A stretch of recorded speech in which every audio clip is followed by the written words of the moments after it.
பட்டணத்திலும் ஆசீர்வாதமாய் இருக்கும் இருப்பாய், என்னிலும் ஆசீர்வாதமாக இருப்பாய். உபாகமம் 28:3.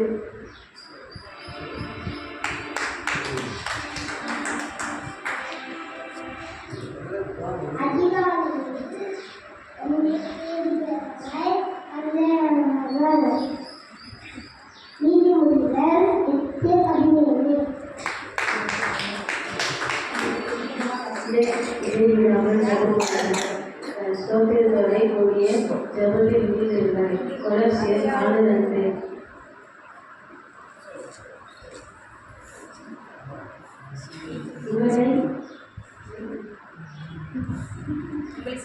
உங்களை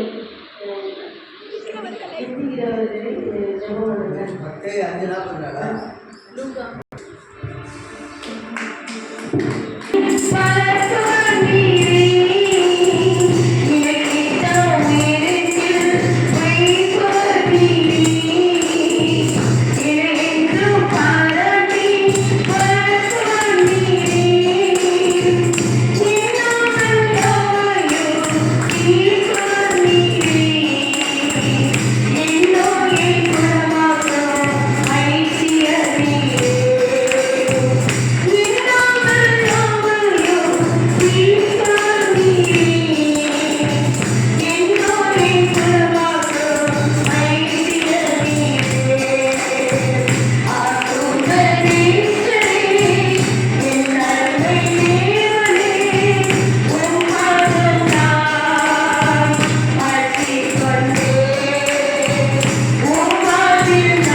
வழியாய் கர்த்தர் போக உதவி செய்தார். ஆனால் இங்கே பயங்கர மழை, அங்கே மழையே இல்லை. அல்லேலூயா. ராத்திரி போய் ஒரு 1:30 மணி வரை ஜெபித்தோம். 2 மணிக்கு மேலே தான் படுத்தோம். கர்த்தருக்கு ஸ்தோத்திரம்.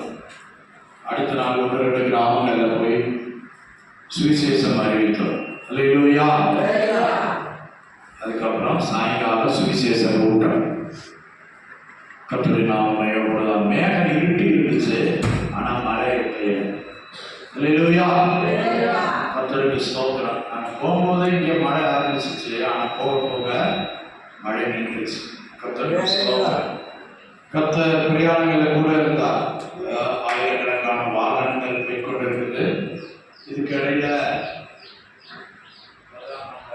முதலமைச்சர் ஓபிஎஸ் செங்கல்பட்டுல அவர் மீட்டிங் போட்டுங்க.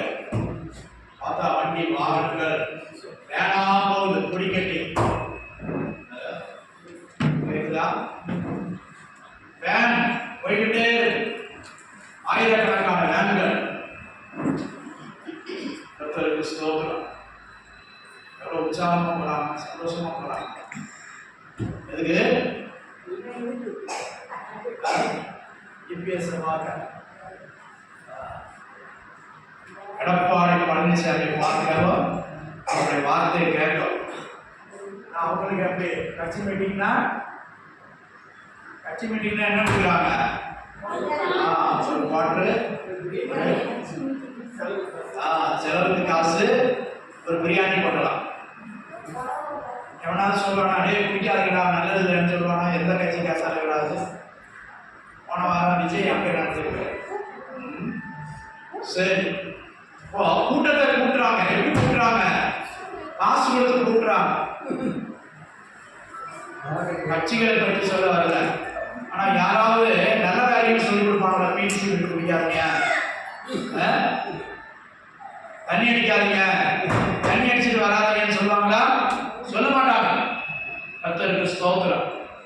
அல்லேலூயா. தேவனுடைய நாமம் மகிமைப்படலாம். கூட்டம் போடுறாங்க. கூட்டத்தை கூட்டி அதே வழியில அங்க போறவங்க இங்கே வருவாங்க. இவெல்லாம் அந்த கட்சிக்காரன்னு சொல்ல முடியாது. அங்க போறவங்க இங்கே வருவான். அனுப்பாங்க. சரி, நம்ம அப்படி இருக்க கூடாது. அல்லேலூயா. தேவ நாமம் மகிமைப்படுவதாக. கவனிங்க, உலகம் வேகமாய் போய்கொண்டிருக்கிறது. ஒவ்வொரு காரியங்களும் வேகமாய் நடந்து கொண்டிருக்கிறது. ஆனால் நமக்கெல்லாம் முடிவு சமீபமாய் இருக்கிறது. கவனிங்க, முடிவு சமீபமாய் இருக்கிறது. ஆனால் கர்த்தரை அண்டிக் கொள்கிறவர்கள் பாக்கியவான்கள். கர்த்தரை அண்டிக் கொள்கிறவர்கள் பாக்கியவான்கள். அல்லேலூயா. கர்த்தருக்கு ஸ்தோத்திரம். சரியாக ஆண்டவரை பிடித்துக் கொள்ளுங்க. காலம் கொள்ளாத காலமாக இருக்கிறது. மனிதனை யாரை விழுங்கலாமோ என்று பிசாசு விசுவாசி ஊழியக்காரன் விழுங்க வகதையில் பார்த்து கொண்டிருக்கிறார். மறுபடினால் ஆண்டவரை உறுதியாக கற்றிக்கொள்ளும். உத்தமமாய் ஆண்டவரை பின்பற்றும். அல்லேலூயா. கர்த்தருக்கு ஸ்தோத்திரம். கர்த்தர் தமக்கு சொந்தமாக தெரிந்து கொண்ட ஜாதியும் அவர் தெரிந்தெடுத்த ஜனமும் பாக்கியம். கர்த்தருக்கு ஸ்தோத்திரம். அவரை தெய்வமாக கொண்ட ஜனமும் அவர் தெரிந்தெடுத்த ஜாதியும் பாக்கியம் உள்ளது. அல்லேலூயா. அல்லேலூயா. நாம் அந்த பாக்கிய பதவியை பெற்றிருக்கிறோம். இந்த பாக்கியத்தை இழந்து போகக்கூடாது. நம்மகிட்ட கூட சொல்றாங்க, விஜய் கட்சியில் மெம்பர்ஷிப் ஆகிருங்க, ஏதாவது கிடைக்கும். சினிமாவில் கோடிக்கணக்கில் சம்பாதிச்சு வச்சு எப்படி செலவழிக்கணும்னு தெரியாம என்ன செய்யறாங்க? பணத்தை, கள்ள பணத்தை இது பண்றாங்க. கர்த்தருக்கு ஸ்தோத்திரம். சரி, நம்மள்ட்ட காசு இல்லை, பணம் இல்லை, அவங்கள்ட்ட இருக்குது, எப்படி செலவழிக்கிறதுன்னு தெரியாம இருக்கலாம். இந்த கட்சியை பற்றி அதை பற்றி சொல்ல நினைக்காது. உலகத்தில் நடக்கிற நடைமுறைகளை சொல்றேன். எங்க இருந்தா பணம் வரும்னு இவ்வளவு சரி சரி சரி சரி இடது பக்கம் போகுது வலது பக்கம் போகுது. சில இடங்கள் டிராபிக் வண்டி போக முடியல. சரி செங்கல்பட்டு தான் தாண்டியாச்சுன்னு பார்த்தா அந்த பக்கம் மதுராந்தகத்திலையும் அந்த வழியா வராது பாருங்க. நான் கர்த்தரை தேடுகிற ஜனம் ரொம்ப கம்மியா இருக்கு. அல்லேலூயா. நம்ம இஸ்ரேல் அப்பப்போ தலை காட்டுறாங்க. ஸ்தோத்திரம். ஸ்திரமாய் இருக்கணும், உறுதியாய் பற்றி கொண்ட மனதை உடையவன் உண்மையே நம்பி இருக்கிறபடியால் அவனை பூரண சமாதானத்துடன் காத்துக் கொள்வி. அல்லேலூயா. ஏசாயா 26:3 வாசிங்க. உண்மை உறுதியாய் பற்றி கொண்ட மனதை பூரண சமாதானத்துடன் காத்துக் வாசிங்க. உம்மை உறுதியாய் பற்றிக் கொண்ட மனதையுடையவன் உம்மையே நம்பி இருக்கிறபடியால் நீர் அவனை பூரண சமாதானத்துடன் காத்துக் கொள்வீர். அடிக்கடி சொல்லியிருக்கிறேன், உண்மையே நம்பி இருக்கிறபடியால் ஆண்டவரை தான் நம்பி இருக்கிறோம். எல்லா காரியங்களுக்கும், எல்லா தேவைகளுக்கும், எல்லா பிரச்சனைகளுக்கும் அவர் எல்லாவற்றிலும் ஒன்றே பூர்த்தி செய்கிறார். அல்லேலூயா. எந்த காரியமா இருந்தாலும் சரி, எந்த பிரச்சனையா இருந்தாலும், பணமோ வியாதியோ பலவீனமோ தேவைகளோ மனதை வாட்டுகிற பிரச்சனைகளோ எதுவா இருந்தாலும் கர்த்தர் எல்லாவற்றுக்கும் எல்லாமாயிருந்து நம்மை உதவி செய்கிறார். அல்லேலூயா. அவரை எப்படி பிடித்துக் கொள்ளணுமா? உறுதியாய் பிடித்துக் கொள்ளணும். ஏசப்பாவை உறுதியாய் பற்றி கொண்ட மனது. அல்லேலூயா. ராத்திரியோ பகலோ அவர் நமக்கு உதவி செய்ய வல்லவராய் இருக்கிறார். எந்த சூழ்நிலையில நமக்கு நம்மை இரக்கம் உள்ளவராய், மனதுருக்கம் உள்ளவராய், நம்முடைய வியாதியை கண்டு, பலவீனத்தை கண்டு, நம்முடைய தேவையை கண்டு, நம்முடைய இயலாமை கண்டு மனதிருக்கிற தேவனாக இருக்கிறார். அல்லேலூயா. சரி, நல்லா கவனிப்போம். ஆண்டவருடைய வார்த்தைகளை கேட்போம், அதை உட்கொள்வோம், அதை நாம் பிரயோஜனப்படுத்திக் கொள்வோம், நமக்கு பிரயோஜனமாய் மாற்றிக்கொள்வோம். அல்லேலூயா. கர்த்தர் நல்லவராய் இருக்கிறார், நாம் நல்லவர்களாய் மாறுவோம். பூமியில நன்மை செய்கிறவர்களாய், மற்றவர்களுக்கு உதவி செய்கிறவர்களாய், ஆண்டவருக்கு ஊழியத்துக்கு பிரயோஜனம் உள்ளவர்களாய் மாறுவோம். ஒரு வாழ்க்கை நம்ம பிரயோஜனம் உள்ளவர்களாய் மாற்றிக்கொள்வோம். நம்ம மேல இதுவரை நம்மை இரக்கமுள்ள தேவனாக இருக்கிறார். அல்லேலூயா. 24ஆம் தேதி கூட காண உதவி செய்திருக்கிறார். கர்த்தருக்கு ஸ்தோத்திரம். ஆண்டவர் நல்லவர், நல்லவர், போதுமானவருமாய் இருக்கிறார். இந்த நாள் வரை, நம்முடைய ஆயுசு நாட்கள்ல இந்த நாள் வரை கர்த்தர் நம்மை பூரணமாய் பிசாசின் கையில ஒப்பு கொடுக்காதபடி கர்த்தர் நம்மை காத்துக் கொண்டிருக்கிறார். அல்லேலூயா. எதுக்கு சொல்றேன்னா, நிறைய பேர் ஏதோ தேவைக்கு மாத்திரம் ஆண்டவரை தேடுறாங்க, தேவைக்கு மாத்திரம் ஆண்டவரை கூப்பிடுறாங்க, தேவைக்கு மாத்திரம் ஆண்டவர் சமூகத்தில் வராங்க. அப்படி இல்லாதபடி எந்த காலத்தில், எந்த சூழ்நிலையிலும், எந்த நிலைமையிலும் ஆண்டவரை உறுதியாய் பற்றி அல்லேலூயா. நம்மே இரக்கம் உள்ளவராக இருக்கிறார், இரக்கம் உள்ளவராக இருக்கிறார். மனதுருகுமே ஐயா, மன்னிப்பை தாரும் ஐயா, மன்னரே சுராங்கனே என்னை தொடுமையா, மனதுருகுமே ஐயா,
அல்லேலூயா.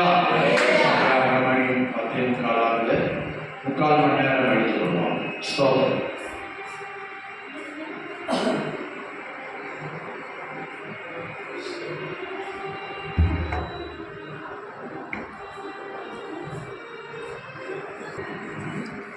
இது மனுஷனோடு அல்ல, தேவனோட ஒரு பேசுகிற நேரமாக இருக்கிறபடியால் எல்லாரும் கண்களை மூடி ஒரு விஷயம் நீங்கள் என்ன நோக்கத்தோடு இன்னைக்கு வந்திருப்பீங்களோ ஆண்டவருக்கு தெரியும்.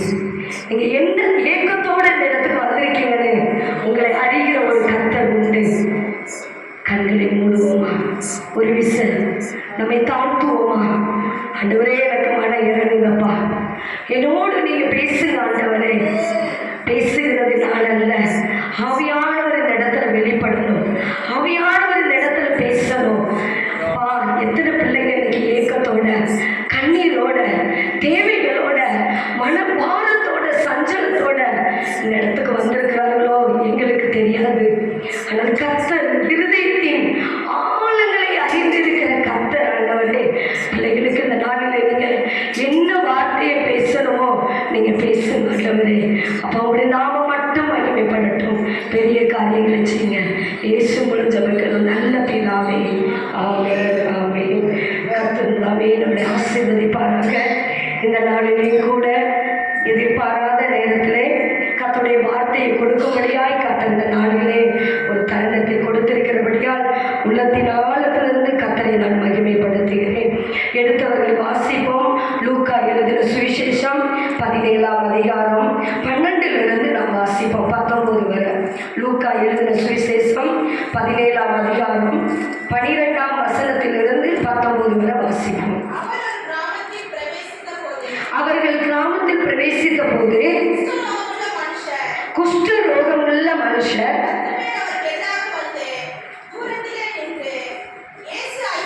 இயேசு ஐயரே, எங்களுக்கு இறங்கும் என்று சத்தமிட்டார்கள். அவர்களை அவர் பார்த்து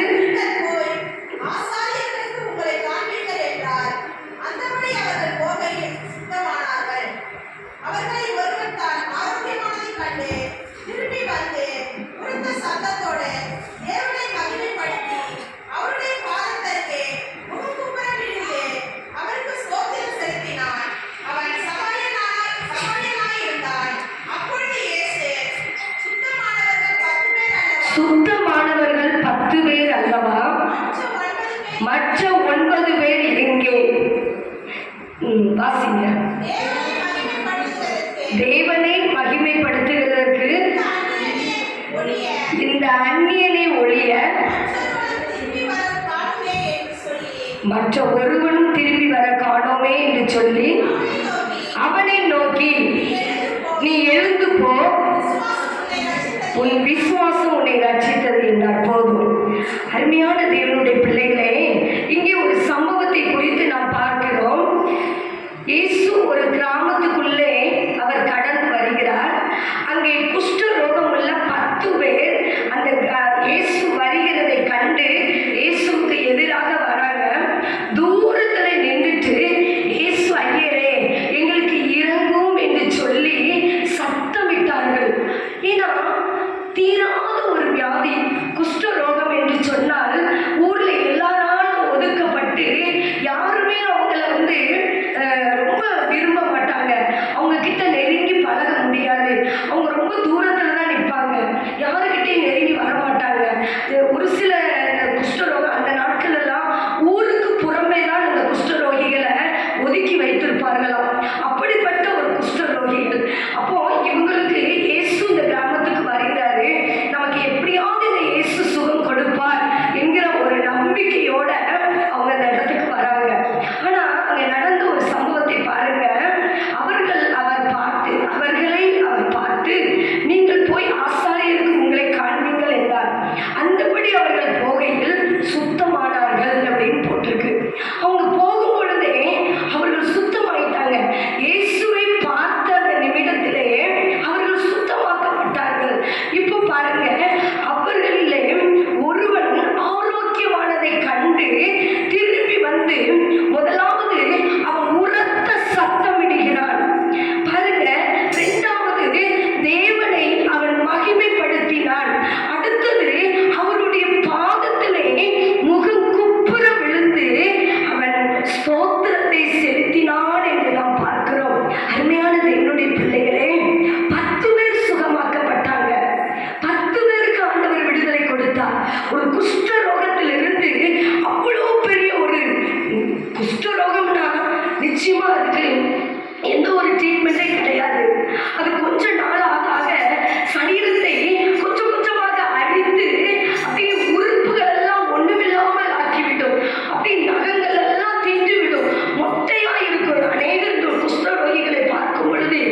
வேதனையான காரியம். துர்நாற்றம் அவர்களிடம் வீசும். அப்படிப்பட்ட ஒரு குஷ்ட ரோகிகளை ஆண்டவர் விடுதலை கொடுத்தார். ஆண்டவர் சுகம் கொடுத்தார். 10 பேருக்கு ஒரே நேரத்தில் விடுதலை கிடைச்சிச்சு. ஆனா 10 பேரும் சந்தோஷமா போனாங்க. அதுல ஒருவன் பாருங்க, விடுதலை பெற்றதை பார்த்து திரும்பி ஓடி வரான். ஐயோ, எனக்கு சுகம் கொடு, எனக்கு சுகம் கிடைச்சிச்சே. அவன் சரீரத்தை பார்த்திருப்பான். ஒரு குழந்தையின் சரீரம் போல மாறி இருக்கும். அவன் எப்படி இருந்திருப்பான் ஒரு நாட்கள்ல. இப்போ அவன் சரீரம் ஒரு குழந்தையின் சரீரம் போல, அவன் மாமிசம் புது சரீரமாய் மாற்றப்பட்டு இப்போ இயேசுவிட்ட ஓடி வரான். இயேசுட்ட வந்து அவன் உரத்த சத்தமா சந்தோஷத்தோட அவன் ஆண்டவருடைய தேவனை மகிமைப்படுத்துறதை நாம் பார்க்கிறோம். அவருடைய பாதத்துல முகம் குப்புற விழுந்துட்டு அவருக்கு ஸ்தோத்திரம் செலுத்தினான் பார்க்கிறோம். அருமையான தேவனுடைய பிள்ளைகளே, அப்பதான் ஆண்டவர் கேட்காரு, அப்பா நான் 10 பேருக்கு சுகம் கொடுத்தேனே, 10 பேர்ல இன்னும் 9 பேர் எங்கப்பா அப்படின்னு கேட்டார் ஆண்டவர். அப்ப பாருங்க, தேவனை மகிமைப்படுத்துகிறதுக்கு இந்த அந்நியனை ஒழிய மற்ற ஒருவனை திரும்பி வர மற்றவங்களாம் காணுமேன்னு சொல்லி ஆண்டவர் வேதனைப்படுகிறதை பார்க்கிறோம். அருமையான தேவனுடைய பிள்ளைகளே, ஒருவன் மாத்திரம் நன்றி சொல்வதற்கு, கர்த்தரை மகிமைப்படுத்துவதற்கு திரும்பி வந்ததை குறித்து நாம் பார்க்கிறோம். அருமையான தேவனுடைய பிள்ளைகளே, முதலாவது நம்ம இன்னைக்கு பார்க்க போகிறது நன்றி உள்ள இருதயம் வேண்டும் என்று நம்ம பார்க்கிறோம். நமக்கு ஆண்டவர் எத்தனையோ நன்மை செய்திருக்கிறார். நன்மை எனக்கு ஒரு நன்மையோ என் தேவன் எனக்கு செய்யலைன்னு சொல்றவங்க கருத்தை தூக்குங்க. இல்ல, எல்லாருக்கும் ஆண்டவர் நன்மை செய்திருக்கிறார். எல்லாருக்கும் ஆண்டவர் ஏதோ ஒரு விதத்துல நம்ம நன்மையை அனுபவித்திருக்கிறோம். ஆனா எத்தனை பேர் ஆண்டவருக்கு நன்றி உள்ளவர்களாய் நாம் ஜீவிக்கிறோம்? அருமையான தேவனுடைய பிள்ளைகளே, ஆண்டவருக்கு செலுத்த வேண்டிய மகிமையை நாம் செலுத்தாமல் போவோமானால் பயங்கரமான தண்டனை நமக்கு உண்டு. கடவுளுக்கு ஆண்டவருக்கு ரொம்ப முக்கியம். ஆண்டவருக்கு மகிமை ரொம்ப முக்கியம். அவருக்கு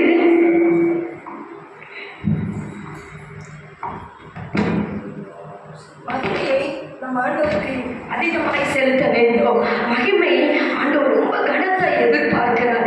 என் பிள்ளைகள் எனக்கு நன்றி சொல்ல மாட்டார்களா, என் பிள்ளைகள் எனக்கு நன்றி செலுத்த மாட்டார்களா என்று ஆண்டவர் நம்மகிட்ட ரொம்ப எதிர்பார்க்கிறார். ஆண்டவர் வேற ஒன்றும் நம்மகிட்ட கேட்கல. எனக்கு நீங்க பணத்தை கொடுங்க, எனக்கு பொருளை கொடுங்க, உங்க சொத்தெல்லாம் எனக்கு கொடுத்துருங்கன்னு ஆண்டவர் கேட்கவே இல்லை. ஆண்டவர் எதிர்பார்க்கிற ஒரே ஒரு காரியம் என்ன தெரியுமா? நன்றி உள்ள இருதயம் என் பிள்ளைகளிடம் இருக்கிறதா என்றுதான் ஆண்டவர் எதிர்பார்க்கிறார். அருமையான தேவனுடைய பிள்ளைகளே, யோவான் 17ஆம் அதிகாரம் 4ஆம் வசனத்திலே இப்படியாய் சொல்லப்பட்டிருக்கிறது, பூமியிலே நான் உம்மை மகிமைப்படுத்தினேன். ஆண்டவர் கூட பூமியில இருக்கும்போது பிதாவை மகிமைப்படுத்தினார் என்று நாம் பார்க்கிறோம். அருமையான தேவனுடைய பிள்ளைகளே, ஆண்டவரை மகிமைப்படுத்தணும். உங்களுக்கு செய்த நன்மையை ஆண்டவர்கிட்ட சொல்லி சொல்லி இன்னைக்கு நிறைய பேர் நன்றி சொல்லாததுனாலதான் மறுபடி நாம் சோதனைக்குள்ளாக்கப்படுகிறோம். நீங்க நன்றி சொல்லிக் கொண்டே இருங்களேன். ஆண்டவர் உங்களுக்கு செய்த, ஒருவேளை உங்க வியாதி சுகமாயிருக்கலாம், ஒருவேளை நீங்க கேட்ட காரியம் உங்களுக்கு நடந்திருக்கலாம், ஒருவேளை திருமணம் ஆகாத பிள்ளைகளுக்கு திருமணம் நடந்திருக்கலாம், வீடு இல்லாத பிள்ளைகளுக்கு வீடு கொடுத்திருக்கலாம், வேலை இல்லாத பிள்ளைகளுக்கு வேலையை கொடுத்திருக்கலாம். எத்தனையோ காரியத்தை ஆண்டவர் செய்திருப்பார். அதற்கு நீங்க நன்றி சொல்லிக் கொண்டிருக்கிறீர்களா? நன்றி சொல்வோமானால் இன்னும் அநேக நன்மைகளை நாம் அனுபவிக்க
அவனுக்கு இயேசுவை தெரியாத ஒரு அந்நியன். ஒரு நாளுமே இயேசுவை அவன் அறிந்ததே இல்லை. ஆனால் இயேசு விடுதலை கொடுப்பார் என்று அவன் அறிந்திருக்கிறான். இந்த இயேசுட்ட போனா விடுதலை கிடைக்கும் என்று ஒரு நம்பிக்கை அவனுக்கு இருந்துச்சு. அருமையான தேவனுடைய பிள்ளைகளே, அவன் அந்த இயேசுக்கு நன்றி செலுத்த அவன் எப்படி ஓடி வந்தான். நீங்க இன்னைக்கு எப்படி இருக்கீங்க? ஆண்டவருக்கு நன்றி செலுத்துவதற்கு துரிதமாக இருக்கீங்களா? அந்த ஸ்பாட்ல அவனுக்கு விடுதலை கிடைச்ச உடனே அவன் வீட்டுக்கு போகல. வீட்டுல போய் பக்கத்துல இருக்கிறவங்கட்டெல்லாம் நம்மளை காட்டிட்டு வந்து அப்புறம் அந்த ஆண்டவருக்கு நன்றி சொல்லணும்னு அவன் நினைக்கவே இல்லை. ஒருவேளை ஆண்டவர் உங்களுக்கு வேலையை கொடுத்திருக்கலாம், ஒருவேளை நல்ல வருமானத்தை கொடுத்திருக்கலாம், நல்ல பிள்ளைகளை கொடுத்திருக்கலாம். நீங்க ஆண்டவருக்கு என்ன செய்திருக்கீங்க? இதுவரை நீங்க ஆண்டவருக்கு என்ன செலுத்திருக்கீங்க? அருமையான தேவனுடைய பிள்ளைகளே, சேலரி வாங்கினா நீங்க ஆண்டவருக்கு கனத்தை கொடுக்குறீங்களா? நன்றியை செலுத்துறீங்களா? ஆண்டவருக்கு நீங்க எதையாவது ஒன்று செய்யணும்னு நினைக்கிறீங்களா? அந்த அந்நியன் ஓடி வந்து உடனே ஆண்டவருக்கு நன்மை செய்தானே, நன்றி சொல்லிட்டு போனானே, அந்த இருதயம் எனக்கு தாங்க, இன்னைக்கு தாங்க ஆண்டவரே. நான் நன்றியோட ஒரு மனுஷனுக்கு போய் ஒரு கடன் வாங்கிட்டானா அதை திரும்பி கொடுக்கும் போது நீங்க என்ன சொல்வீங்க? எத்தனை தேங்க்ஸ் சொல்லிட்டு வருவீங்க, எத்தனை நன்றி சொல்லிட்டு வருவீங்க. இயேசு இன்னைக்கு உனக்கு ஜீவனை கொடுத்திருக்கிறானே, இன்னைக்கு உயிரோட இருக்கிறது கர்த்தருடைய கிருபை தானே. அந்த இயேசுவுக்கு நீ தினம் எத்தனை முறை நீ நன்றி சொல்லணுமே. சொல்றீங்களா? நன்றி சொல்றீங்களா? கிச்சன்ல நிற்கும் போது, நீங்க பாத்ரூம்ல நிற்கும் போது, நீங்க நடந்து போகும்போது, நீங்க படுத்திருக்கும் போது துதிச்சுட்டே இருங்க, நன்றி சொல்லிட்டே இருங்க. நன்றி மட்டும் சொல்லுங்க, வேற ஒரு வார்த்தை சொல்லண்டா. ஆண்டவரே நன்றி, ஆண்டவரே உங்களுக்கு ஸ்தோத்திரம். நம்மளுடைய பழைய பாட்டு காலத்துல அபிரகாம பாருங்க, எங்க போனாலும் பலி செலுத்துறாங்க. ஈசாக்க பாருங்க, எங்கெல்லாம் போறாங்களோ அங்கெல்லாம் ஒரு பலிபீடம் கட்டி பலி செலுத்துறாங்க. யாக்கோபு பாருங்க, ஆண்டவர் என்ன மறுபடியும் இந்த இடத்துக்கு திருப்பி கொண்டு வந்தா ஆண்டவருக்கு நான் பலி செலுத்துவேன், அவருக்கு நான் நன்றி செலுத்துவேன்னு அந்த யாக்கோபு சொன்னானே. எத்தனை பேர் நீங்க சொல்றீங்க? எத்தனை பேர் நீங்க இன்னைக்கு நன்றியை மறந்துட்டீங்க? நிறைய பேர் சொல்லியிருப்பீங்க, எனக்கு இது கிடைச்சா நான் இதை செய்வேன், இது எனக்கு தந்தா நான் ஆண்டவருக்கு போய் சாட்சி சொல்லுவேன், இதை செய்வேன், அதை செய்வேன், எவ்வளவோ நம்ம நன்றிகள் சொல்லுவேன்ட்டு நம்ம சொல்லியிருப்போம். ஆனா இன்னைக்கு வரை நீங்க சொல்லியிருக்கீங்களா? எத்தனை பேருக்கு சொல்லியிருக்கீங்க? எத்தனை பேருக்கு சொல்லியிருக்கீங்க? அருமையான தேவனுடைய பிள்ளைகளே, இனி காலம் செல்லாது, கடைசி காலத்துல வந்திருக்கோம். இனி மௌனமா இருக்காதீங்க. அந்த அந்நியனை போல 9 பேர் நன்றி கட்டு போயிட்டாங்க. இந்த சபைக்கு வந்தவர்கள் எவ்வளோ பேர் வந்திருக்காங்க, எவ்வளோ விடுதலை பெற்றிருக்காங்க, எவ்வளவோ அற்புதத்தை கண்டாங்க. ஆனா இன்னைக்கு நிறைய பேர் இல்லை, நிறைய பேர் போயிட்டாங்க. ஆனா உங்களை ஆண்டவர் வச்சிருக்காரு, அந்த ஒருவன் போல உங்களை வைத்திருக்கிறாரு. எதுக்கு தெரியுமா? அந்த ஒருவன் மகிமைப்படுத்தினான், அந்த ஒருவன் நன்றி சொன்னான். அதற்காக தான் ஆண்டவர் உங்களை மீதியாக இந்த இடத்துல வைத்திருக்கிறார். நீங்க ஆண்டவருக்கு நன்றி உள்ளவர்களாக ஜீவிப்போம். அருமையான தேவனுடைய பிள்ளைகளே, ஒரு குருடன் லூக்கா 18ஆம் அதிகாரத்தில் சொல்லப்பட்டிருக்கிறது. அந்த குருடனை குறித்து பார்க்கும் பொழுது, குருடன் தேவனை மகிமைப்படுத்தி அவருக்கு பின் சென்றானாம். பாருங்க, இன்னைக்கு எத்தனை பேர் உங்களுக்கு ஆண்டவர் நன்றி செய்த உடனே ஆண்டவருக்கு பின்னாடியே நம்ம போறோமா? எத்தனை பேர் இன்னைக்கு ஆண்டவர் நம்மளை அழைச்சிருக்கிறாரு, ஆண்டவர் நம்மளை தெரிந்தெடுத்திருக்கிறாரு, ஆண்டவருக்கு பின்னாடி நம்ம போறோமா? விடுதலை கிடைச்ச உடனே நம்ம இன்னைக்கு அந்த 9 பேர் மாதிரி நன்றி இன்னைக்கு மறந்து போயிட்டாங்க. ஒரு செகண்ட்ல மறந்துச்சாங்க ஆண்டவர் செய்த நன்மையை. இன்னைக்கு மனிதன் அப்படிதான், செய்த நன்மையை மறந்து ஆண்டவர் எனக்கு இப்படி செய்தாரேன்னு அந்த எண்ணம் இல்லாமல் மறந்து போகிறார்கள். நீங்களும் நானும் அப்படி ஜீவிக்க கூடாது. ஆண்டவரே, நான் நன்றி உள்ளவர்களாய் இருப்பேன். முதலாவது நம்ம பார்த்தோம், நன்றி உள்ள இருதயம் எனக்கு வேண்டும் என்று. ரெண்டாவது பாருங்க, தேவன் மேல் நம்பிக்கை உள்ளவர்களாய் நாம் இருக்க வேண்டும். எடுத்தவர்கள் வாசிப்போம். எரேமியா தீர்க்கதரிசியின் புஸ்தகம் 17ஆம் அதிகாரம் 7ஆம் வசனம். எரேமியா தீர்க்கதரிசியின் புஸ்தகம் 17ஆம் அதிகாரம் 7ஆம் வசனம். கர்த்தர் மேல் நம்பிக்கை வைத்து கர்த்தரை தன் நம்பிக்கையாக கொண்டிருக்கிற மனுஷன் வாக்கியவன். அலையில சொல்லுவோமா? தாத்தாவுக்கு ஒரு அலையில சொல்லுவோமா? நான் வசனம் சொன்ன உடனே அவர் பார்க்காமே பைபிள்ல இருந்து சொல்றாரு. இப்படிதானே இருக்கணும். வேதத்தை நல்லா கற்று நல்லா தேறினவர்களா நம்ம காணப்படணும். அவர் ஒரு மாதிரி பேசினா கூட வசனத்துல நிறைய தேர்ந்தவர் தாத்தா எனக்கு ரொம்ப கஷ்டப்பட்டார். பாவம், உண்மையில அவருக்கு ரொம்ப நம்பிக்கை.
நம்பிக்கையா இருக்கும். பிள்ளைங்க என்ன நினைப்பாங்க, தன்னை சார்ந்து வந்திருக்கிற மனைவியோ பிள்ளைங்களை குறித்து அவங்க நம்மளை பார்த்துக்கிடுவாங்க. இப்படி நம்ம மனுஷனையே சார்ந்து சார்ந்து நம்பிக்கை வைத்து கொண்டு இருக்கிறோம். அநேகருடைய நம்பிக்கை யார் மேல தெரியுமா? டாக்டர் மேலதான் நம்பிக்கைங்க. கடவுள் மேல நம்பிக்கையே ஒரு சிலருக்கு வராது. டாக்டர் சொன்னா வேத வாக்கு, நீங்க இந்த மாத்திரை சாப்பிடுங்க, உங்க வியாதி சரியா இருந்தா அதை கரெக்டா அந்த ட்ரீட்மெண்ட் கரெக்டா எடுப்போம். இதே இயேசுட்ட வாங்க உங்க சுகம் கிடைக்கினா அதை நம்பவே மாட்டாங்க. இன்னைக்கு இன்னும் ஒரு சிலர் இருக்காங்க, அவங்க நம்பிக்கை என்ன தெரியுமா? குறி கேட்கிறவங்க மேலதான் நம்பிக்கை. அந்த கை பார்த்துச்சனா அது மேல ரொம்ப நம்பிக்கை வச்சிருக்காங்க. நான் ஒரு நாள் இந்த யூடியூப் எடுத்து பார்த்துட்டே இருக்கேன். பெரிய பெரிய சினிமா ஆக்ட்ரஸ் எல்லாம் நீங்க பார்த்தீங்கன்னா ரொம்ப வேதனையா இருந்துச்சுங்க. அவங்க போய் அந்த கை குறி பார்த்து அவங்க காலத்தை நடத்தி தள்ளுறதை பார்க்கும்போது எனக்கு ரொம்ப வேதனையா இருந்துச்சு. பெரிய பெரிய ஆக்ட்ரஸ் ஒரு ஒண்ணுமில்லாத ஒரு சும்மா ஏமாத்துகிறவர்கிட்ட போய் கையை காட்டி அவங்க பார்த்துட்டு இருக்கிற பார்த்தேன் இந்த யூடியூப்ல பார்க்கும்போது. அப்ப அவங்க நம்பிக்கை அந்த குறி சொல்றவங்க மேலதான் அவங்க நம்பிக்கை. மந்திரவாதி மேலதான் நம்பிக்கை. அந்த மந்திரவாதி என்ன சொல்றானோ, உன் பக்கத்து வீட்டுல இது வச்சுட்டா அதாவது உடனே ஐயோ எனக்கு இப்படி இது மேல நம்பிக்கை. இப்படி மனிதனுக்கு ஒவ்வொரு காரியத்தின் மேல நம்பிக்கை இருக்கு. ஆனா கர்த்தர் மேல் நம்பிக்கை வைத்து கர்த்தரே தன் நம்பிக்கையாக கொண்டிருக்கிற மனுஷன் அவன் எப்படி இருப்பானா பாருங்க. தண்ணீர் அண்டையில நாட்டப்பட்டவனாய் காணப்படுவான். ஆனா மனுஷன் மேல நம்பிக்கை வைக்கிறவன் சபிக்கப்பட்டவன் என்று எரேமியா 17:5-6 சொல்லப்பட்டிருக்கிறது. கர்த்தர் மேல் நம்பிக்கை இல்லாமல் மனுஷன் மேல் நம்பிக்கை வைக்கிறவன் சபிக்கப்பட்டவன். ஆனா கர்த்தரை நம்புகிறவன் தண்ணீர் அண்டையிலே நாட்டப்பட்ட ஒரு மரத்தை போல இருப்பான். அவன் கால்வாய் ஓரமாய் தன் வேர்களை விடுவானாம். உஷ்ணம் வருகிறதை காணாமல் இலை பச்சையா இருக்குமா. மழை தாழ்ச்சியான காலத்துல கூட வருத்தம் இன்றி தப்பாமல் கனி கொடுக்கிற மரத்தை போல இருப்பான். இதெல்லாம் யாரு?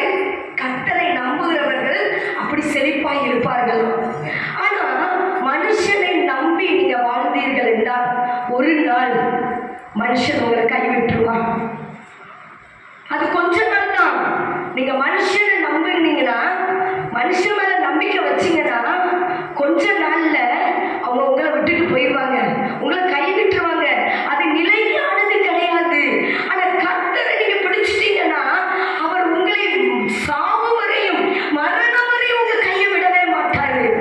ஒருவேளை இன்னைக்கு நீ உன் பெத்த பிள்ளைகள் என்னை காப்பாற்றுவார்கள் என்று நீ நம்பி இருந்திருக்கலாம். என் மனைவி கடைசி வரை என் கூட இருப்பார் என்று நீங்க நம்பி இருந்திருக்கலாம். என் கணவன் கடைசி வரை என் கூட இருப்பார் என்று நீ நம்பி இருந்திருக்கலாம். இன்னைக்கு நான் உங்களுக்கு ஒண்ணு சொல்றேன், கர்த்தரை பிடிச்சுக்கோங்க. கர்த்தரை பிடிச்சிட்டோம்னா ஒரு நாளும் நம்ம அசைக்கப்படுவதே இல்லை. இந்த இயேசு உங்களை கைவிடவே மாட்டார்.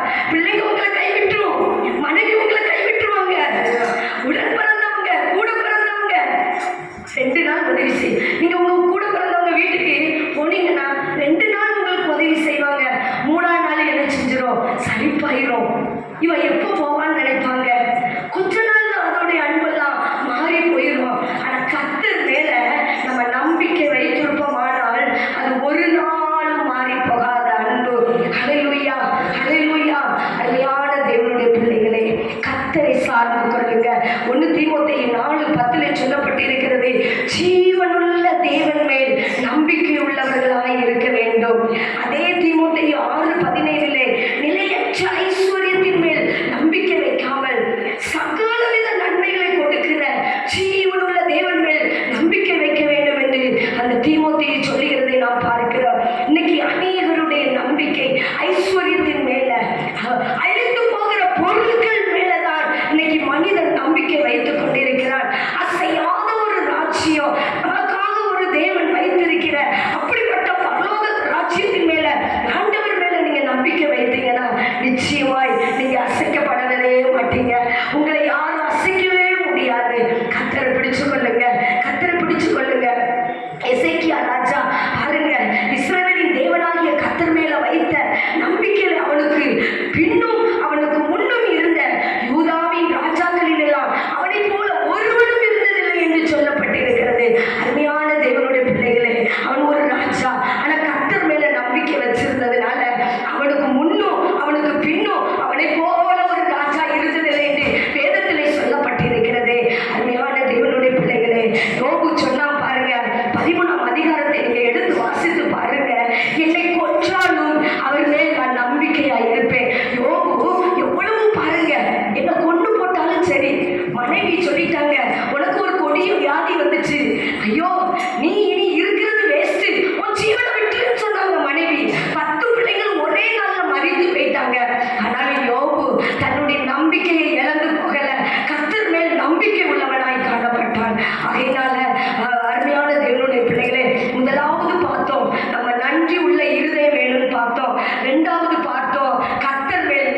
மீசையும் அதையும் பார்க்கும் பொழுது பயங்கரமா இருப்பார். ஒரு ஸ்கூல்ல அவர் ஒரு பிடி வாத்தியாரா வேலை பார்த்தவர். ஆனா பாருங்க, இன்னைக்கு அந்த வீடு பூட்டப்பட்டு கிடக்கு. அந்த வீட்டுல யாருமே இல்லை. ஒரு நாட்கள்ல நாங்க எங்க வீட்டுல மழை வந்துடும். மழை வந்துச்சுன்னா நாங்க அந்த வீடு வந்து தண்ணி எங்க வீட்டுக்குள்ள வந்துடும். தண்ணி வந்தோட நானும் எங்க அம்மாவும் என்ன செய்வோம், ஒரு கப்பை எடுத்துக்கிட்டு அந்த தண்ணியெல்லாம் கோரி கோரி வெளியே ஊற்றுவோம். அப்போ அந்த தாத்தா என்ன செய்வார், எதுக்கு இருந்து 2 கையும் தட்டி அப்படி எங்களை ஏளனமா சிரிப்பார். சிரிச்சிட்டு நல்லா அள்ளுங்க, மழை இன்னும் வரும், நீங்க அள்ளிக்கிட்டே இருங்க அப்படின்னு எங்களை கேவலமா பேசுவார். அப்போ நான் மனசுல சின்ன பிள்ளை தான், எனக்கு அவ்வளோ வேதனையா இருக்கும். இவ்வளோ பரியாசம் பண்ணுகிறாரு. அவர் வீடு நல்ல உயரமா இருக்கும், வீடு உயரமா இருக்கும். அப்படி ஒரு சின்ன பிள்ளைகள்லாம் டக்குன்னு இறங்க முடியாது, அத்தனை படிக்கட்டு இருக்கும். இப்போ நம்ம இருக்கும்போது அந்த வீட்டை பார்க்க, அந்த வீடு மண்ணுக்குள்ள போயிடுச்சு. அந்த வீட்டுடைய படிக்கட்டு மண்ணுக்குள்ள போயிடுச்சு. அந்த வீட்டுல யாருமே குடியில்லை. 9 பிள்ளைகளும் அங்க சிதறி போயிட்டார்கள். பிள்ளைகளுடைய வாழ்க்கையில ஒரு ஆசீர்வாதம் இல்லை. ஏன் தெரியுமா? கர்த்தரை நம்பணும். கர்த்தரை தேடக்கூடிய நேரத்துல கர்த்தர் மேல் அவங்க எல்லாரும் ஆலயத்துக்கு போனா இந்த தாத்தா தெருவில் உட்கார்ந்துட்டு ஞாயிற்றுக்கிழமை கிண்டலும் கேலியும் பரியோசமும் பண்ணி கொண்டிருப்பார். அப்போ நாங்க வேதனைப்படுவோம், இப்படி இருக்கிறாரே, இவர் எத்தனை தலைமுறைக்கு கிறிஸ்தவராய் பிறந்தவர், இன்னைக்கு இப்படி இருக்கிறாரேன்னு வேதனைப்பட்டோம். ஆனால் தலைமுறைகள், உங்களுடைய தலைமுறை ஆசீர்வதிக்கப்பட வேண்டுமா? உங்கள் சந்ததி ஆசீர்வதிக்கப்பட வேண்டுமா? கர்த்தரை நல்லா இருக்க பிடிச்சுக்கோங்க, அவர் மேல நம்பிக்கை வைங்க. நீங்க ஆண்டவரை பிடிச்சிக்கிட்டனா உங்க சந்ததி ஆசீர்வதிக்கப்படும். நீங்க கரலையாய் போக மாட்டீங்க. கர்த்தரை நம்பாத மனுஷனுடைய வாழ்க்கை அவன் கர்த்தரை நம்புற மனுஷனே அவன் வாய்க்கால்கள் ஓரமாய் அவன் நடப்பட்ட ஒரு மரத்தை போல ஒரு செழிப்பான ஒரு வாழ்க்கையா இருக்கும். அதனுடைய வேறு அப்படி தண்ணிக்கு அப்படியே படர்ந்து போகும். அது பச்சையா இருக்கும். உஷ்ண காலத்திலும் அது கனி கொடுக்கும். அப்படிப்பட்ட ஒரு வாழ்க்கை காணப்படும். ஆனால் கர்த்தரை நம்பாதவர்களுடைய வாழ்க்கை ஒரு வேதனையான வாழ்க்கையாய் மாறிவிடும். அருமையான தேவனுடைய பிள்ளைகளே, நீங்களும் நானும் யாரை நம்பிக்கொண்டு இருக்கிறோம்? நீங்க நானும் யார் மேல் நம்பிக்கை வைத்திருக்கிறோம்? மனுஷனை நம்பிக்கொண்டு இருக்கிறோமா? இன்னும் மனுஷனை நம்பி ஏமாந்து போய் கொண்டு இருக்கிறோமா? ஏமாந்து போகாதீங்க. மனுஷனை சார்ந்து கொள்ளாதீங்க. கர்த்தரை சார்ந்து கொள்வீர்கள். ஆனால் நிச்சயமாய் உங்க குடும்பம் கட்டப்படும். நீங்க கட்டப்படுவீர்கள். கர்த்தர் உங்களை மறுபடியும் எடுத்து கட்டுவார். அருமையான தேவனுடைய பிள்ளைகளே, முதலாவது பார்த்தோம் நன்றி உள்ள இருதயம் வேண்டும் என்று பார்த்தோம். 2வது பார்த்தோம் நம்ம எப்படி பாருங்க. 2வது என்ன சொல்லுங்க? தேவன் மேல் நம்பிக்கையா இருக்க வேண்டும். முதலாவது நன்றி உள்ள இருதயம் வேணும், தேவன் மேல் நம்பிக்கை உள்ளவளாய் இருக்க வேண்டும். 3வது பாருங்க, எச்சரிக்கையாய் இருக்க வேண்டும் என்று சொல்லுகிறார். எச்சரிக்கையாய் இருக்க வேண்டும். தேவனாகிய கர்த்தரிடத்துல அன்பு கூற நம்ம எச்சரிக்கையாய் இருக்க வேண்டும். ஓய்வு நாள பரிசுத்தமாக ஆசரிக்க எச்சரிக்கையாய் இருக்க வேண்டும் என்று வேதத்திலே எச்சரிப்பை குறித்து அநேக காரியம் சொல்லப்பட்டு இருக்கிறது. நீங்க இன்னைக்கு எப்படி இருக்கீங்க? எச்சரிப்போட இருக்கீங்களா? காலம் கடைசி ஆயிடுச்சு. காலம் கடைசி, கொடிய காலத்துக்குள்ள வந்துட்டோம். இனி என்ன நடக்கும்னு தெரியாது. ஓய்வு நாளை பரிசுத்தமாக ஆசரிக்க எச்சரிக்கை உள்ளவர்களாய் இருப்போம். அருமையான தேவனுடைய பிள்ளைகளே, எங்க வீட்டுக்கு பக்கத்து வீடு, அடுத்த வீட்டுக்கு அடுத்த வீடு எங்க அத்தை வீடு, எங்க அப்பாவுக்கு கூட பிறந்த அக்கா வீடு. அப்போ அந்த வீட்டுல நல்ல ஆசீர்வாதங்கள் உண்டு. நான் சின்ன பிள்ளையா இருக்கும் போதே அவங்க ஃபாரின்ல அந்த மாமா போய் நல்ல சம்பாத்தியம், நல்ல வருமானம், வீட்டுல காரு, பைக்கு, எல்லா வசதியும். அந்த நாட்களிலே அவர்கள் அவ்வளவு செல்வ செழிப்பாக இருந்தார்கள். ஆனா அந்த வீட்டுல கர்த்தரை தேடக்கூடிய இருதயம் பிள்ளைகளிடத்திலே இல்லை. அருமையான தேவனுடைய பிள்ளைகளே, எச்சரிக்கை உள்ளவர்களாக இருக்க வேண்டும். ஓய்வு நாளை ஆசரிக்க எச்சரிக்கை உள்ளவர்களாக இருக்க வேண்டும். ஞாயிற்றுக்கிழமை ஆராதனை எங்க ஊர்ல நீங்க பாத்தீங்கன்னா எல்லாருமே கிறிஸ்தவர்கள் தான். ஞாயிற்றுக்கிழமை எங்களுக்கு ஒரு பண்டிகை நாள் மாதிரி இருக்கும். வாரம் வாரம் ஞாயிற்றுக்கிழமை ஒரு பெரிய திருவிழா மாதிரி இருக்கும் எங்க ஊர்ல. 2 ஆலயத்திலையும் மணி அடிக்கிறதும், அந்த காலையில ஆராதனை, மத்தியான ஆராதனை, இரவு ஆராதனை, 3 வேளையும் ஞாயிற்றுக்கிழமை ஆராதனை நடந்து கொண்டு இருக்கும். அவ்வளவு ஒரு ஆசீர்வாதமா இருக்கும். அப்படிப்பட்ட ஊர்ல எங்க அத்தை வீட்டுல பாத்தீங்கன்னா பிள்ளைங்க ஆடம்பரம், பணம், செல்வ செருக்கு, கையில வளையல் உள்ள தங்கத்துல வளையல்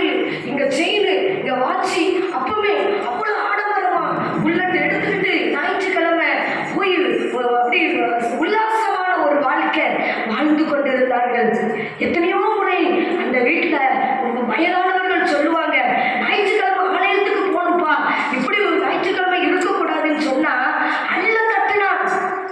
அந்த மூணு வாலிப பிள்ளைங்க, 3 வாலிப பசங்களும் ஆண்டவரை தேடுகிறதுக்கு பணம், கை நிறைய பணம், கேட்கிற நேரம்லாம் தகப்பன் வெளிநாட்டுல இருந்து அனுப்பி கொடுப்பார். அவர் என்னெல்லாம் அந்த பிள்ளைங்க விருப்பப்படுகிறார்களோ அத்தனையும் வாங்கி ஆடம்பரமான வாழ்க்கை, குடி, வெறி, சூதாட்டம், பயங்கரமான ஒரு வாழ்க்கை. இன்னைக்கு அவங்க நிலவரத்தை பார்க்கும்போது நான் ரொம்ப வேதனைப்படுகிறேன். என் கூட படிச்சு, என் கூடயே 9th வரை படிச்ச என்னுடைய அத்தை பையன்தான். வாழ்க்கையை இன்னைக்கு பார்க்கும் பொழுது வேதனை, நரகமான ஒரு வாழ்க்கை. எத்தனையோ முறை நான் போய் சொல்லியிருக்கிறேன், ஆண்டவரை ஏற்றுக்கொள், ஆண்டவரை ஏற்றுக்கொள் என்று. ஆனால் சொத்து சொகம் எல்லாவற்றையும் விற்க ஆரம்பித்தான். நல்ல திருமணம் 1 கிலோ நகை போட்டு அந்த பொண்ணு இந்த வீட்டுக்கு வந்துச்சு. அவ்வளோத்தையும் விற்று விற்று விற்று குடித்தான். தகப்பனார் சம்பாதித்த அத்தனையும் விற்று அழித்தான். ஆலயத்துக்கு போகிறது கிடையாது, கர்த்தரை தேடுகிறது கிடையாது. ஆனால் அந்த வீட்டில் அந்த தாயை படிக்கிற கண்ணீர், காலையில் பார்த்தா 4 மணிக்கே அந்த பாட்டு சத்தம் கேட்கும். அந்த அத்தை வீட்டில் பாட்டு படித்து ஜோ பண்ணிட்டு இருப்பாங்க. பிள்ளைங்க ஆடம்பரமான வாழ்க்கை, விபச்சார வாழ்க்கை, வேசித்தனமான ஒரு வாழ்க்கை வாழ்ந்து கொண்டு இருந்தான். கடைசியில் முடிவு என்னாச்சு தெரியுமா? கர்த்தரை தேடாமல் ஓய்வு நாளை அசட்டை பண்ணினபடியினால் இன்னைக்கு அவன் நிலவரம் பரிதாபமான நிலவரம். ஆண்டவர் நல்ல திருமணத்தை கொடுத்தார், நல்ல 3 பிள்ளைகளை கொடுத்தார். இப்போ சமீபத்திலே ஒரு வாலிப பையன் அந்த வீட்டில் மருந்து குடிச்சு அவன் மரித்து போனான். எனக்கு ஃபோன் வந்துச்சு, என் பிள்ளைக்காக ஜோமனு. ஒரு நாள் காலையில் எனக்கு ஒரு நாள் ஃபோன் அடிக்க மாட்டானே, இவன் எதுக்கு நமக்கு ஃபோன் அடிக்கிறான்னு சொல்லி இந்த ஃபோன் கால் அட்டன் பண்ணுறேன். என் பிள்ளை ஐசி வார்டில் உயிருக்கு போராடிட்டு இருக்கான். என் பிள்ளை உயிருக்கு போராடிட்டு இருக்கான். தகப்பன் கர்த்தரை தேடி இருந்தால் அந்த பிள்ளைகள் பிழைத்திருப்பார்கள். ஓய்வு நாளை அசட்டை பண்ணாதீங்க. கர்த்தரை தேடக்கூடிய நாட்கள்ல, அவருக்கு அன்பு செலுத்தக்கூடிய நேரத்துல எச்சரிக்கையாக இருங்க. காலம் சமீபமாயிடுச்சு. நிறைய காரியம் நான் சொல்லிக்கொண்டே போகலாம். வெளி உலகத்துக்கு நம்ம சாட்சிகள் நிறைய உண்டு. கர்த்தரை தேடாத குடும்பங்கள் இன்னைக்கு சிதைக்கப்பட்டு இன்னைக்கு அலைமோதி கொண்டு சொந்த ஊர்ல அவ்வளோ பெரிய வீடு, எங்க பாட்டி வாழ்ந்த வீடு, அப்பாவுடைய அம்மா அவ்வளோ பெரிய வீடு, இந்த தெருவில் இருந்து அந்த தெரு வர. இன்னைக்கு அந்த வீட்டில் அவன் கூடி இருக்கல, வீட்டை விட்டே ஓடி போயிட்டான். நினைச்சா ஒரு வேதனை. என் பக்கத்துல தான் ஸ்கூல்ல இருப்பான். அவ்வளோ ஆடம்பரமான ஒரு வாழ்க்கை வாழ்ந்த பிள்ளைங்க கர்த்தரை தேடல. ஞாயிற்றுக்கிழமை ஆலயத்துக்கு ஒரு நாள் அந்த பிள்ளைங்க போனதை நான் பார்த்தது இல்லை. எங்க தெருவில் கூட்டமாய் ஆலயத்துக்கு நடந்து செல்கிறது பார்க்கும் பொழுது, நான் எங்க ஊருக்கு போயிருந்தேன். என் ஊரை பார்க்கும் பொழுது எனக்கு அவ்வளோ ஒரு சந்தோஷம். பாட்டும் ஜப சத்தமும் துதி சத்தமும், வாலிபர்கள் எல்லாம் அவ்வளோ ஒரு ஆண்டவரை தேடி அந்த பாட்டு படிச்சதை பார்த்த சந்தோஷம். ஒரு பக்கம் பார்த்தா நம்முடைய சொந்தக்கார பிள்ளைகள் இப்படி இருக்கிறார்களே, கர்த்தரை இன்னும் அறியலையே. எத்தனை பேர் இன்னைக்கு ஆண்டவரை தேடாமல், கர்த்தருக்கு கொடுக்கக்கூடிய நேரத்தை கொடுக்காமல், கர்த்தருக்கு செலுத்த வேண்டிய நேரத்தையும் கனத்தையும் செலுத்தாமல் ஞாயிற்றுக்கிழமை வீட்டில் இருப்போமானால் பயங்கரமான தண்டனை, தப்பித்துக் கொள்ள முடியாது. இது கர்த்தருடைய நாள், இதை நம்ம மறந்து போகக்கூடாது. எச்சரிக்கை உள்ளவர்களாக இருக்க வேண்டும். அருமையான தேவனுடைய பிள்ளைகளே, எபிரேயர் 11:7 சொல்லப்பட்டிருக்கிறது, நோவா தேவ எச்சரிப்பு பெற்று பேழை உண்டு பண்ணினான். பயபக்தி உள்ளவனாகி தன் குடும்பத்தை ரட்சிப்பதற்கு பேழையை உண்டு பண்ணினான் என்று பார்க்கிறோம். தேவ எச்சரிப்பை அவன் பெற்றுக்கொண்டான். நோவா ஏதோ ஒரு அழிவு வரப்போகிறது, ஏதோ ஒரு இடத்துல ஒன்று நடக்க போகிறது என்று முன்னமே இந்த யோவா தேவ எச்சரிப்பை பெற்றவனாய் காணப்பட்டான்.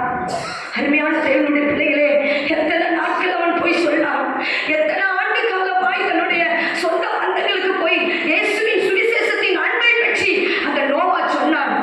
ஆனால் அலட்சியம் பண்ணினார்கள், கிண்டலும் கேலியும் பண்ணினார்கள். அவன் பேரையை உண்டு பண்ணும் பொழுது அநேகர் பரியாசம் பண்ணினார்கள். ஆனால் பாருங்க, தேவ எச்சரிப்பை பெற்ற நோவாவின் குடும்பம் காக்கப்பட்டது, பேரைக்குள்ள காக்கப்பட்டது. நீங்களும் நானும் இந்த பேழைக்குள்ள வந்திருக்கீங்க.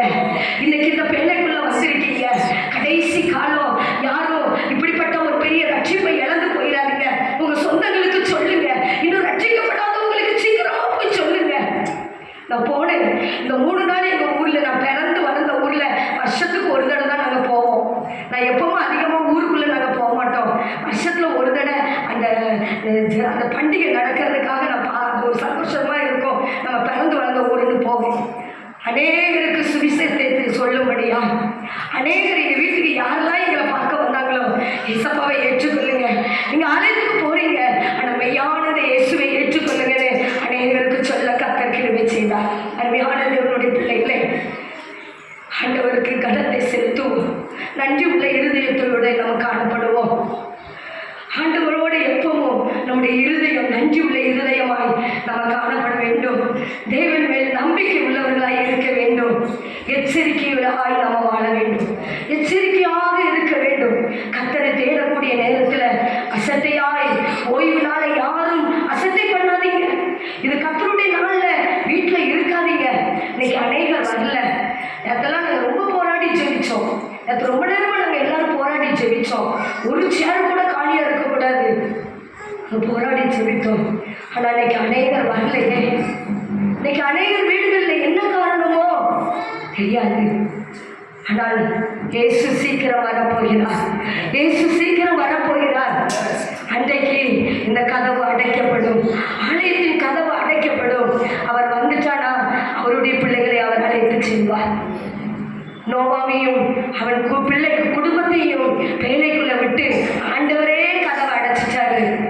அப்புறம் யாராலையும் போய் தட்டி நின்னாலும் ஒண்ணுமே செய்ய முடியாது. நீங்க இன்னைக்கு எப்படி இருக்கீங்க? பிலதெல்பியா சபையை குறித்து ஆண்டவர் சொல்லுகிறார், உனக்கு கொஞ்சம் பலன் இருந்தும் நீ என் நாமத்தை மறுதலையாமல் என் வசனத்தை கை கொண்டபடியால் உனக்கு திறந்த வாசலை வைத்திருக்கிறேன். அதை ஒருவனும் பூட்ட முடியாது, ஒருவனாலும் திறக்க முடியாது. கொஞ்சம் பலன் இருந்தும் ஆண்டவருக்காக நீங்க என்ன செய்து கொண்டிருக்கீங்க? நான் ரொம்ப வேதனையோடு பேசுறேன். கால கடைசி ஆண்டவர் ரொம்ப அவருடைய வருகை சமீபமாயிடுச்சு. பிலதெல்பியா சபையை பார்த்து ஆண்டவர் ரொம்ப அதிகமா பேசுறாரு.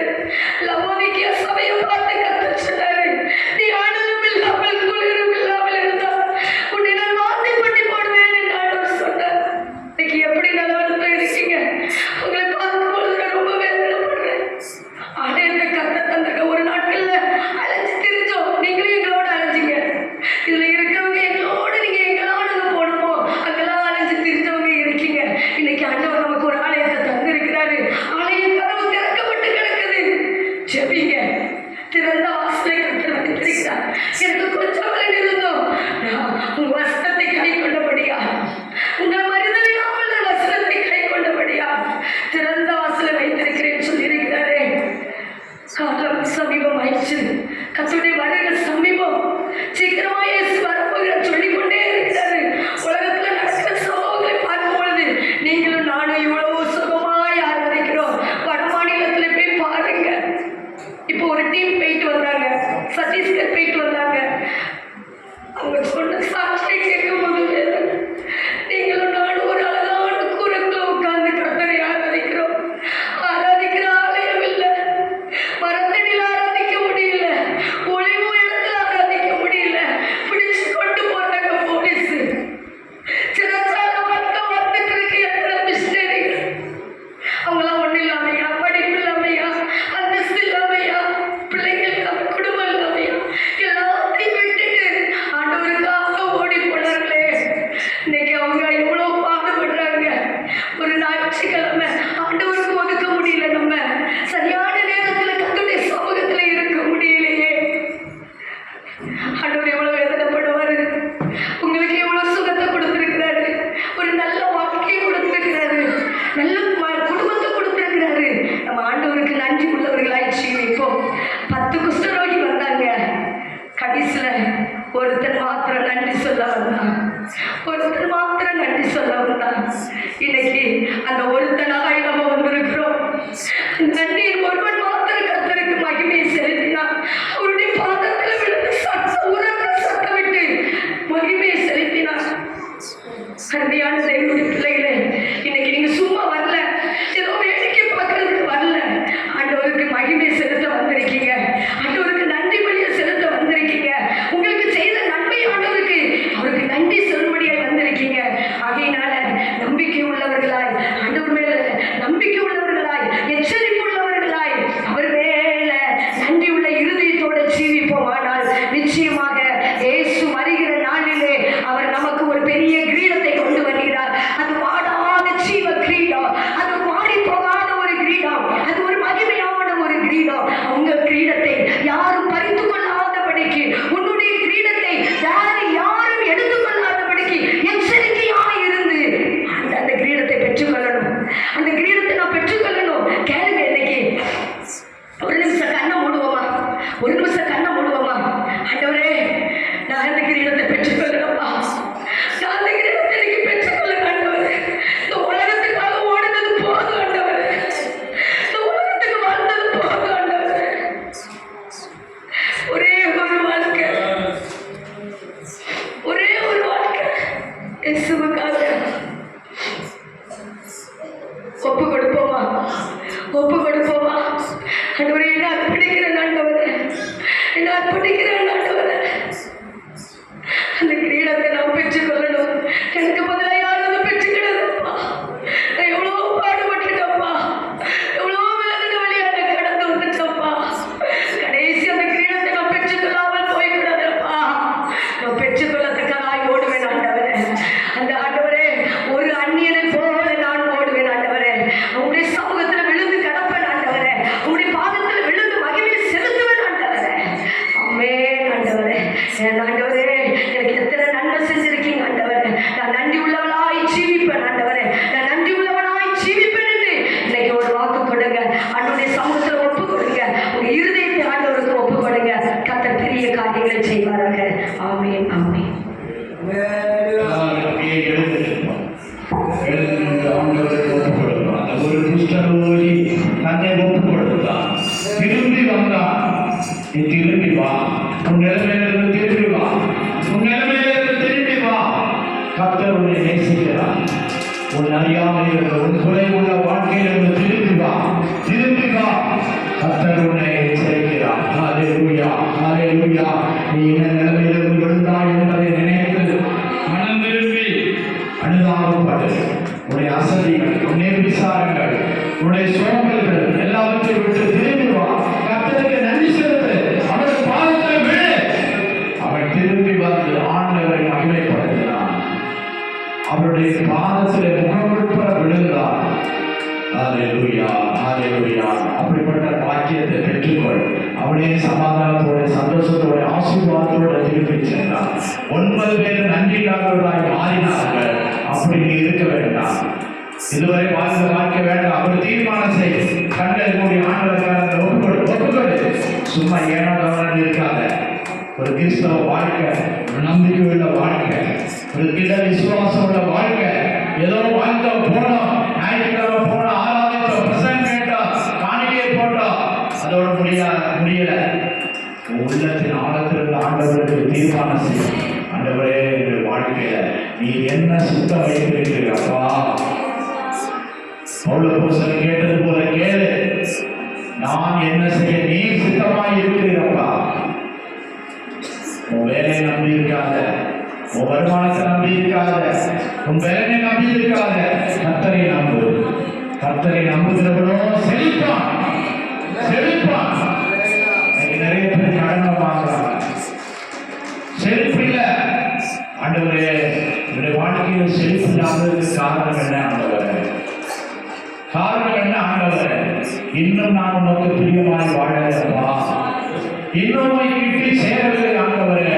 உங்களுடைய காரியங்களை நான் குறைவாக இருக்கிறேன்ப்பா. ஊழிய பாதையில, ஜீவிய பாதையில உன் குறைவுகளை சரி பண்ணு. நீயே சரி பண்ணு, நீயே ஒப்புக்கொடு. கர்த்தருடைய மாற்றுவார், கர்த்தருடைய ஆசீர்வதிப்பார். அசதி ஆகிறாதே. காலங்கள் கடந்து போனது, நாட்கள் கடந்து போனது, வேலைகள் கடந்து போனது. கர்த்தர் நமக்கு அனுமதித்த நாட்கள் உண்டு ஓடிக்கொண்டிருக்கிறது. கர்த்தருடைய சமூகத்தில் தாழ்த்துவோமா? ஹல்லேலூயா. ஒரு குஷ்டரோகி 10 பேர் பேர் ஒருத்தர் தான் திருப்பி வந்தான். ஒருத்தர் தான் ஆண்டவருக்கு நன்றி செலுத்தினான். ஒருத்தர் தான் ஆண்டவருக்கு மகிமை செலுத்தினான். நீ மகிமை செலுத்துகிறாயா? அது 9 பேருக்கு போல காணப்படுகிறாயா? போகிற வழியிலே சுகமடைந்தார்கள். நீ ஆண்டவருடைய வார்த்தை விசுவாசிப்பாயா? முழுமையாய் விசுவாசிப்பாயா? நீ போகும்போது உனக்கு நன்மை உண்டாகும், போகும்போது உனக்கு கிருபை உண்டாகும், இரக்கம் உண்டாகும், ஆசீர்வாதத்தை பெற்றுக்கொள்வாய். ஹல்லேலூயா. பகலில் தேவ வசனத்துக்கு உன்னை ஒப்புக்கொடு. ஆவியாத்மா சரீரத்தை ஒப்புக்கொடு. ஆண்டவரே, இருதயத்தின் ஆழத்திற்கு சொல்லு, கர்த்தாவே, நீங்க எங்களோடு பேசியிருக்கிறீங்க அப்பா. நான் கீழ்ப்படுகிறேன் ஆண்டவரே. நான் உங்களுடைய வார்த்தையை ஏற்றுக்கொள்கிறேன் ஆண்டவரே. அந்த ஒருவரை போல ஆண்டவரே உண்மை நம்புகிறேன் ஆண்டவரே. உண்மை பின்பற்றுகிறேன் ஆண்டவரே. எந்த சூழ்நிலையில் ஞாயிற்றுக்கிழமை தேவனுக்குரிய நாள். நல்ல கவனிங்க. ஞாயிற்றுக்கிழமை ஆண்டவருக்குரிய நாள். உன் சொந்த வழியில் போகக்கூடிய நாள் அல்ல. அலட்சியம் பண்ணாதீங்க. நேரத்தை அலட்சியம் பண்ணாத. அல்லேலூயா. ஒரே ஒரு காரியத்தை சொல்றேன். ஆண்டவர் ஒரு தீர்மானம், ஆண்டவருக்கு ஒரு காரியத்தை நிச்சயம் பண்ணலாம். பாருங்க, கண்ணை திறந்து பாருங்க. ஞாயிற்றுக்கிழமை 9 மணிக்கு வரவங்க ஆண்டவருக்கு தன்னுடைய வருகையில் சேர்க்கணும்னு அவர் தீர்மானம் பண்ணாருன்னா நம்ம எங்க இருப்போம்? புரியுதா? ஞாயிற்றுக்கிழமை ஒழுங்கா 9 மணிக்கு ஜெபத்துக்கு வரவன ஆண்டவர் தன்னுடைய வருகையில சேர்த்துடலாம் அப்படின்னு அவர் நினைச்சாருன்னா நம்ம பிரசண்டா ஆச்சா? 9 மணிக்கு வரவன ஆண்டவர் தன்னுடைய வருகையை எடுத்துக்கொள்ளணும்னு நினைச்சாருன்னா நீ உள்ளேயா வெளியேயா? புரியுதா புரியலையா? 9 மணிக்கு தெய்வ பயத்தோட ஆராதனைக்கு கடந்து வருகிறவர்களை நான் சேர்த்துக்கிறேன் அப்படின்னு அவர் நினைச்சிட்டாருங்க. நான் சொல்லலை, அவர் நினைச்சிட்டாருன்னா நம்முடைய காரியம் எப்படி? அல்லேலூயா. தெய்வ பயத்தோட அவரை நாம் தொழுது கொள்வோம். நம்முடைய நேரம் வருகை நாள் சமீபமாயிருக்கிறது. துஷ்டர்கள் வேதனைப்பட போறாங்க. கர்த்தரை நம்பாதவர்கள், கர்த்தரை அறியாதவர்கள் வேதனைப்பட போறாங்க. நீ வேதனைப்படுவதற்கு அந்நாளில் சந்தோஷத்தோடு அவரை சந்திக்க ஆயத்தப்படு. அதற்கு தகுதியுள்ளவனாய் மாறு. உள்ளத்தில் ஆண்டவரை முழுமையான விசுவாசி ஏற்றுக்கொள், நம்பு, கர்த்தருடைய கிருபைகளை பெற்றுக்கொள். ஹல்லேலூயா. ஸ்தோத்திரம் ஸ்தோத்திரம் ஸ்தோத்திரம்ப்பா. அப்படிப்பட்ட கிருபைகளை எனக்கு தாருங்கள். ஒப்புக்கொடுத்து ஸ்தோத்திரம் பண்ணுவோம். ஸ்தோத்திரம் ஸ்தோத்திரம் ஸ்தோத்திரம் ஸ்தோத்திரம் ஸ்தோத்திரம் ஸ்தோத்திரம் ஸ்தோத்திரம். உண்மை வழி நடந்திடும் என்றும் கர்த்தர் துணை. உண்மை வழி நடந்திடும் என்றும் கர்த்தர் துணை. கண்கள் கண்ணீர் வைத்திடுவார், கருத்தால் காத்திடுவார். கண்கள்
அவரை நம்பிக்கோ.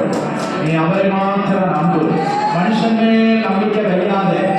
மனுஷனை நோக்கி பாராத. எனக்கு தொழில் இருக்கு, எனக்கு கைபலம் இருக்கு என்று எதையும் நம்பாத. கர்த்தரை சார்ந்துகொள். கர்த்தர் உன்னை உயர்த்துவார், உன்னை மேன்மைப்படுத்துவார், அவருடைய ஆசீர்வதிப்பார். பொல்லாத உலகம், நிலையற்ற உலகம், நம்பிக்கையற்ற உலகம். இன்றைக்கு இருக்கிறவன் நாளைக்கு இல்லை. ஹல்லேலூயா, ஹல்லேலூயா. எத்தனை நம்மை காட்டிலும் வயதிலே குறைந்தவர். நேற்று கூட ஊழியத்துக்கு போன இடத்துல ஒரு வால் போஸ்ட் பார்த்தேன். ஒரு சின்ன பெண்ணு வீட்டுன்னு போட்டிருக்கு. ஒரு சின்ன பொண்ணு மறித்திருக்கிறான். எப்படி மறிச்சான்னு தெரியல. 23 வயசு பெண்ணு. ஆள் அழகா இருக்கா, மறித்து போனான். அல்லேலூயா. கொலைகள் நடக்குது, தற்கொலைகள் நடக்குது. மனித நம்பிக்கை இல்லாமல் மறித்துக் கொண்டு இருக்கிறான். நீ அப்படி மறிக்க வேண்டிய தேவையில்லை. நம்பிக்கையுள்ளவராய் ஜீவிப்போம். மறுமை ராஜ்யத்திற்காக ஆயத்தப்படுவோம். நித்திய தலைமைக்கு உனக்கு ஒரு மறுமை ராஜ்யத்தை வைத்திருக்கிறார். ஒருவரோடு அரசாடுவோம். அல்லேலூயா. ஸ்தோத்திரம், ஸ்தோத்திரம், ஸ்தோத்திரம், ஸ்தோத்திரம், ஸ்தோத்திரம், ஸ்தோத்திரம். அல்லேலூயா. ஸ்தோத்திரம் ஆண்டவரே. அப்பா துதிக்கிறோம், துதிக்கிறோம், துதிக்கிறோம். சத்துரவா விபிக்கிறவா. அல்லேலூயா. ஸ்தோத்திரம். எல்லாம் ஸ்தோத்திரம் பண்ணுங்க. கர்த்தருடைய ஊழியத்தை ஆசீர்வதித்து அதற்காக ஸ்தோத்திரம் பண்ணுவோம். கொண்டு வந்த பிள்ளைகளுக்காக ஸ்தோத்திரம் பண்ணுவோம். சிறு பிள்ளைகளுக்காக, முதியோர்களுக்காக ஸ்தோத்திரம் பண்ணுவோம். ஸ்தோத்திரம், ஸ்தோத்திரம், ஸ்தோத்திரம், ஸ்தோத்திரம். குமார் ஜோப்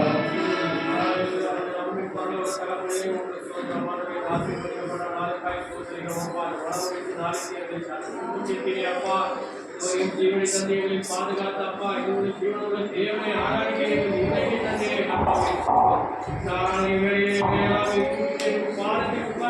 வார்த்தை விசுவாசிக்கிறப்பா ஒரு நாளைக்கா அப்பா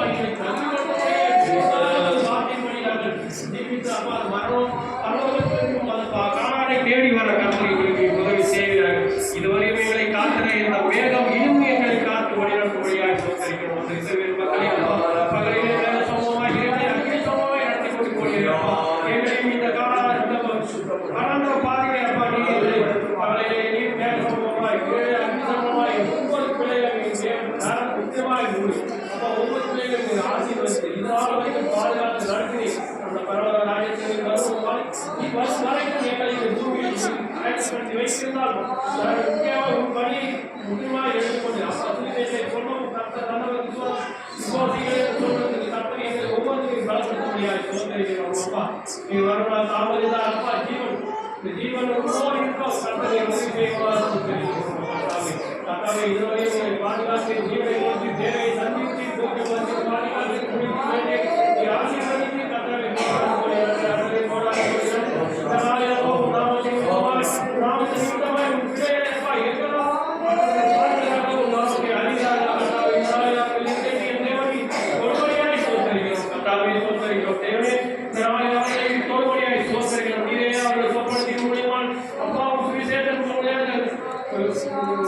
பிரசங்கத்தின் மூலியமாய் கர்த்தர் அவர்கள் இந்த நாளை அவர்களோடு பேசும்படியாய் சோதரிக்கிறோம். அப்பா உலகத்தில் உணர்ந்து ஊழியர்களுக்காக எல்லாம் என் தேவத்தினாலே வலிமையாக பயன்படுத்தப்படும் கிருபைக்காய் சோதரம். ஒவ்வொரு போதகரையும் ஒவ்வொரு ஊழியர்களும் இசை ஊழியர்களாக இருந்தாலும் சுதேசி ஊழியர்களாக இருந்தாலும் கர்த்தாவே அவர்களுக்கு மூலியமாய் நீர் செய்யக்கூடிய ஊழியத்தை தேவ் அவர்கள் இன்னும் ஊழியத்தின் பாதையில் வெவ்வேறு கர்த்தர் நீர் ஆசீர்வதிக்க முடியாது சோதரிக்கிறோம்.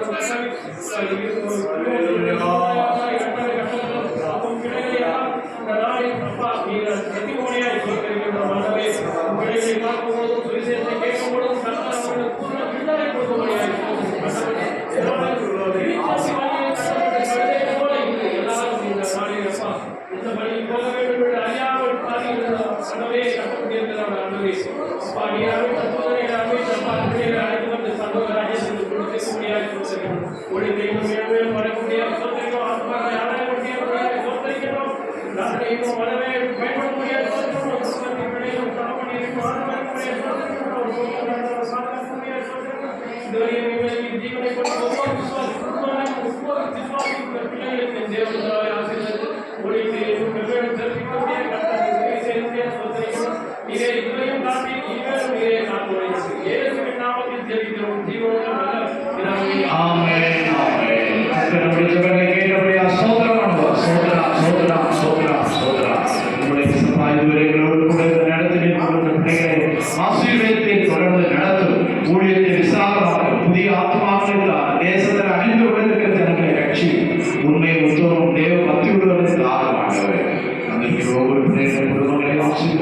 சந்ததிகளை ஆசீர்வதி, கைகளை ஆசீர்வதி, தேவைகளை சந்தி, கஷ்டங்கள் நெருக்கங்கள் எல்லாவற்றும் கர்த்தர் விடுவிக்கப்படும்படியாக ஸ்தோத்திரம். உம்மை நம்பினோர் வாழ்ந்தது, உம்மை நம்பினோர் செழித்தார்கள். பாருமே நம்பி பூரண சமாதானங்களும் காத்து வருகை நாளுக்கு ஆயத்தம் இயேசு மன்னிக்கிறோம் பிதாவே. ஆமென். சேர்ந்து சொல்லுவோம், என் ஆத்துமாவே கர்த்தரை ஸ்தோத்திரி, என் முழுவதுமே உம்முடைய பரிசுத்த நாமத்தை ஸ்தோத்திரி, என் ஆத்துமாவே கர்த்தரை ஸ்தோத்திரி, அவர் செய்த சகல உபகாரங்களையும் மறவாதே. ஆமென். நம்முடைய கர்த்தரும் இரட்சகருமாய் இருக்கிற இயேசு கிறிஸ்துவின் கிருபையும் பிதாவாகிய தேவனுடைய அன்பும் பரிசுத்த ஆவியானவருடைய அன்பின் பாதுகாவலும் நம் அனைவரோடும் சகல பரிசுத்தவான்களோடும் இன்றும் என்றும் சதா காலங்களிலும் கர்த்தரை மகிமைப்படுத்துவதாக. ஆமென். ஆமென். அல்லேலூயா. அல்லேலூயா. அல்லேலூயா. எல்லாருக்கும் ஸ்தோத்திரம். God bless you. Praise the Lord.